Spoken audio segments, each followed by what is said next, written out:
La semaine dernière a eu lieu la 93e édition des 24 heures du Mans et un nouveau record a été battu, celui du plus grand nombre de spectateurs, avec pas moins de 332 000 personnes qui ont fait le déplacement. Bon, la plus grande affluence serait de 400 000 en 1969, mais est-ce qu'à l'époque on comptait vraiment bien? Je sais pas trop, donc on va rester sur ce 332 000 spectateurs. Mais bon, de toute façon, moi je vais pas vous parler de ça aujourd'hui, je vais vous parler d'un autre record plus ou moins connu. Est-ce que vous connaissez cette voiture? Bah ouais, c'est facile, c'est une Peugeot 405. Ouais, ok, pas mal, t'es plutôt bon. Mais est-ce que tu connais celle-ci? Non, bah alors là, pas du tout.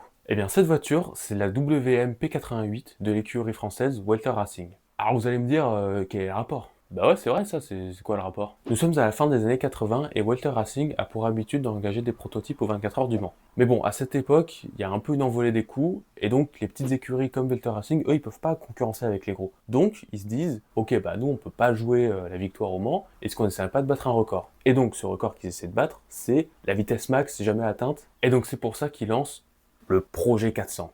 Et il faut savoir que cette écurie, ils étaient motorisés par Peugeot.